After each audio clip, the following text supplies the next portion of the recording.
Hello mga kapitbahay, sa lahat ng mga loyalist na mahal ko, sa mga DDS na nangaaway, sa inyong lahat, halina kayo at meron tayong pag-usapan. Sa video na ito, pag-uusapan lang naman natin ang mga maiinit na issue hanggang sa maubos ang oras nyo. Kailan lang ay uminit ang paligid natin, ang mausap-usapan dahil lumabas ang video ni Saldico, which is divided into 3 parts. Puro mga kasinungalingan, panghuhusga, akusasyon, at paninira. Mga walang basehan, walang ebidensya. Itinakon niya na lumabas noong malapit na ang rally ng mga INC. Ang purpose? Para magalit ang taong bayan para pababain si PBBM, ang ating Pangulo na nagsiwalat ng korupsyon, ng flood control at kung ano-ano pa. Pero hindi kinagat ng taong bayan ang mga narrative ni Saldico dahil marunong na ngayon ang mga tao. Alam nila kung nagsisinungaling o hindi. While the rally is going on, kahapon lang ay lumabas si Amy, tumayo sa harapan ng mga kulto at gumawa ng kwentong paninira sa kapatid niya. Kapatid nga ba niya talaga si PBBM? Hindi natin alam, sila lang ang nakakalam. Pero ang sabi niya, isa siyang Marcos at ate ni PBBM. Kung talagang seryoso si Amy, kung talagang Marcos siya, kung talagang ate siya, at wala siyang purpose, bakit siya lumabas sa publiko? Kung seryoso at mahal niya yung isang tao, yung kapatid niya. Sa pamilya pa lang nila nag-usap-usap na sila, pero hindi eh. Kung totoo yung sinasabi niya, kung seryoso talaga, kakausapin niya ng masinsinan ng harapan. Hindi yung magsisisigaw siya sa harapan ng mga tao, ipapahiya ang kapatid niya, ang apelyado nila. Idinamay pa niya ang asawa ni PBBM, ang hipag niya. Ano ang purpose niyan?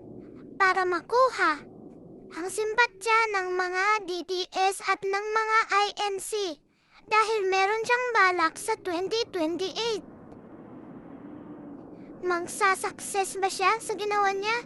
Hindi. It's not about what she said, kundi ito ay tungkol sa ginawa niya.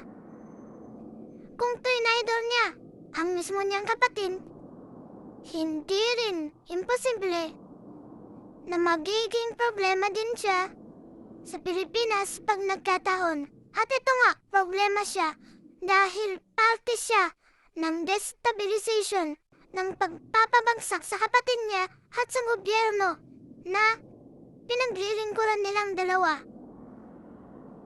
Nahawa siya sa naging kaibigan niya, yung best friend niya na si Sara Lustay.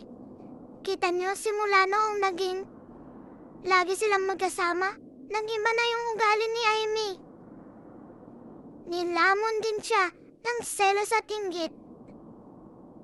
Dahil simula nung naupo ang kanyang kapatid, wala nang ibang bukang bibig ang tao kundi si PBBM, na wala na siya sa spotlight.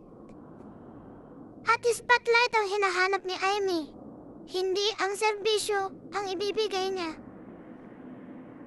Gusto niya tumutok sa kanyang spotlight.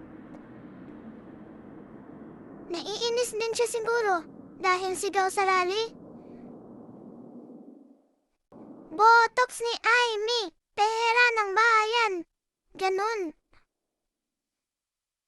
Tignan niyo yung mukha niya nung nagsasalita. Parang umaalsa. lumalabas yung botox niya habang nagsasalita siya. Sayang yung ginagawa ni PBBM dahil nire-restore niya yung pangalan nila na sinira ng mga Aquino noon at ngayon mismo si Aimee ang sumira na naman. Nagte-take off na yung pangalan nila.